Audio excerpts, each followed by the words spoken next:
Thanks Nidhi for being here. I think lovely chatting with you, even pre-recording this, right? So before we jump into the conversation, would love if you can just quickly give a run through of your journey. It's been a good one. I just saw on LinkedIn as well, but just for us to record and for the audience. Sure, Rishabh. Thank you first for having this conversation, and early morning, fresh, good start. So just to give you a little crisp of my overall journey, I've been in the industry for almost close to 2 decades now. But interestingly, I started off with operations, the delivery side of the thing as to how to deliver to different clients, working mainly into the IT industries. But they had the real passion to work on the creative side of the world. And that's when I just took a leap of faith and went into marketing.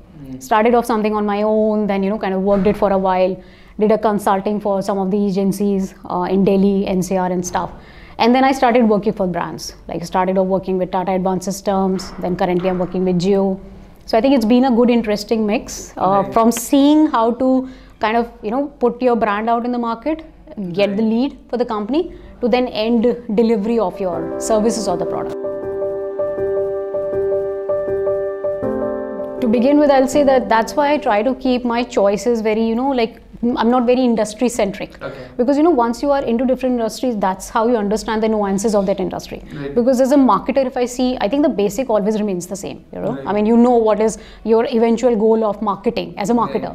But when you experience, and in terms of delivering that goal, the platforms are also very similar, right? For some company like let's say B2B, maybe LinkedIn is a very heavy platform for me, but other one it might be Instagram. But we have those limited platforms to operate for, right? What changes is that the kind of industry you're in, the nuances of that industry changes, the kind of audience you might be interacting with, what does that particular brand stands for. So when I was in, working with Tata, I would rather say it was a very niche business.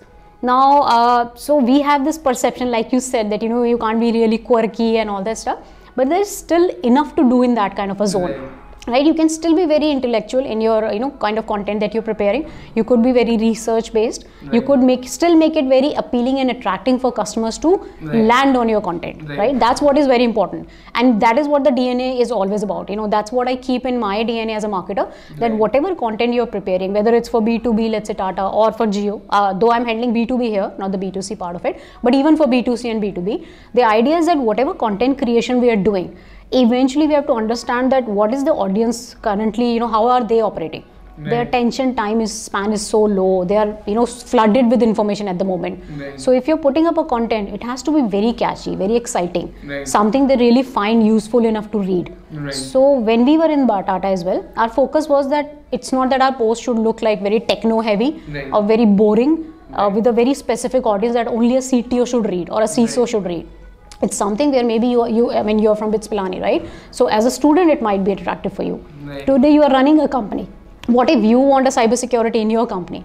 And maybe I might have touched upon you 3-4 years by my content, which appeal to you as a cybersecurity student. So if you keep, your goals a little long term, I think it pays you back sometime.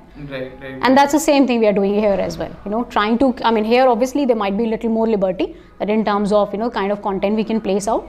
But there is definitely some things that we can't do even in a B2C space. We can't keep it very research object, based. We can't keep talking about techno or product too much. We have to talk about stuff which is more related to what the client is wanting. Like they are more, they want to know more about music from us, rather than what is our product of music. So I think that that is there. But at the end, you have to just be very clear of that your content which is out there in the market has to be very receptive.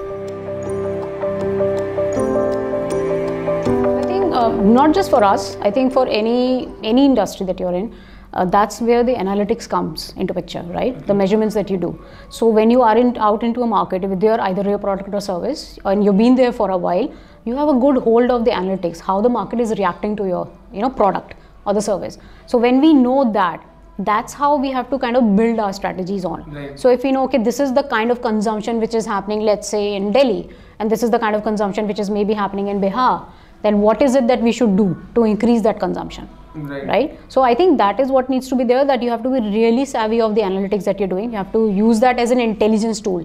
It's not just for reporting or KPI purposes, right? That's your powerhouse of information. So that is what you should kind of capitalize on and build up your strategies on that.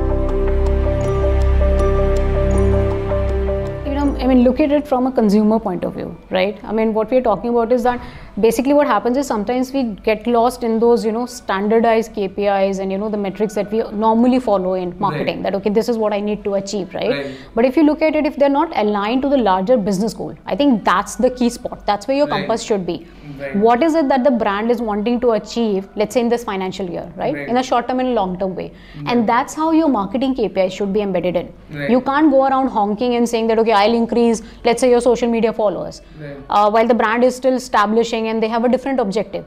You can't say, okay, I'll bring in leads, I'll bring in so many leads, and when the brand is still not in that position to kind of even cater to that audience. So I think you need to, the first starting step should be, what is the objective of the brand? What is it that they want to achieve in this year? Because marketing is a support function, right, to do that.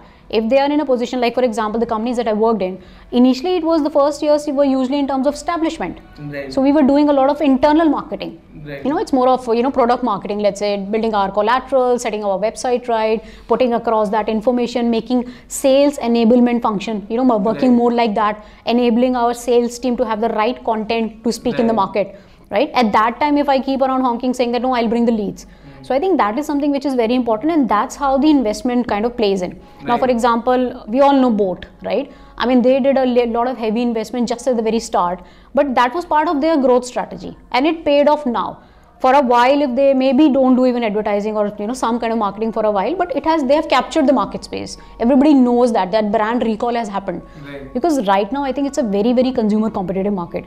We have so much of information. That brand loyalty that we used to have earlier is no longer there, to be honest. It's very easy for us to switch in any medium, whether you're using a product.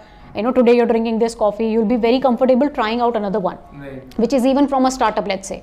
So I think keeping that in mind, that the customer switch is very easy, and the loyalty part is not that heavy now. I think it's very important to understand what is the growth part and the trajectory that your brand is trying to achieve, and then map your marketing goals around it. Otherwise you will fall apart. You'll be doing something else and the business is trying to achieve something else. I think there's no doubt that the content business or the content marketing is going to go, it just increase. It's going to go tenfold, right? Because that's what has become like a bread and butter for us. As much as we eat, I think it's more than, the amount of content that we want to consume. And it's not just about entertainment content, to be honest, Rishabh. It could be anything. Like I personally watch a lot of documentaries, a lot of medical documentaries. That has become a source for me to sometimes, not read a book and that capture information from that. So it's not just about watching something for entertainment, it's about how you're trying to capture the knowledge which is of an interest to you, right? The medium could be any. What I think right now is happening, it's a little burnout phase which is happening.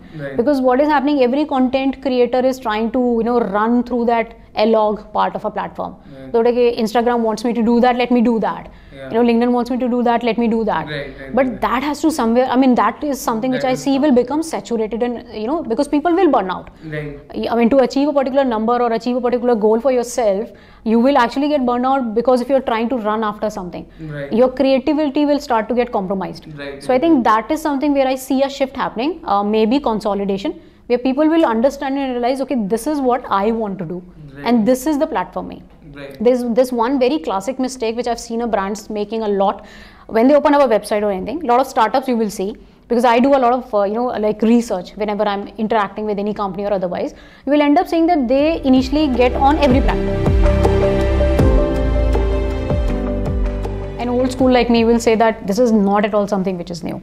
If you go back, how do you used to relate Apple with? Who do you used to relate Apple with?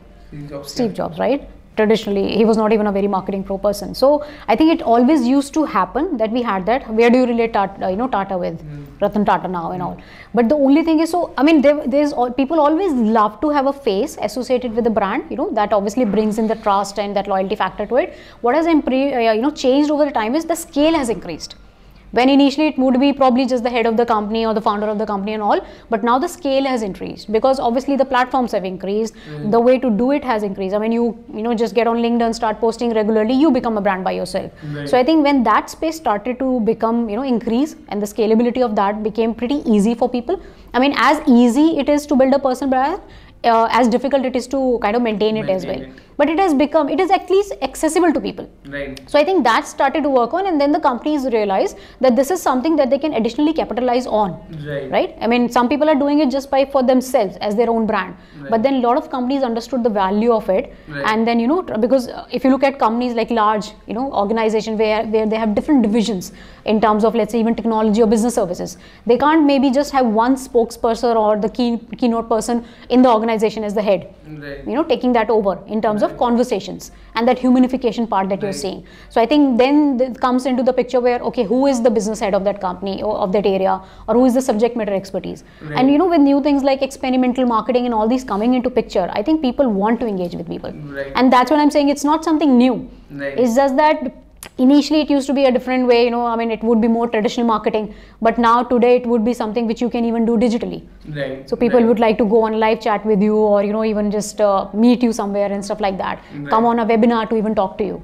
So I think that's very important, and it will only grow, because when people start to understand the power they hold and the accessibility route that they have, it will become, then it's just a choice based thing. You want to do it or you don't want to do it.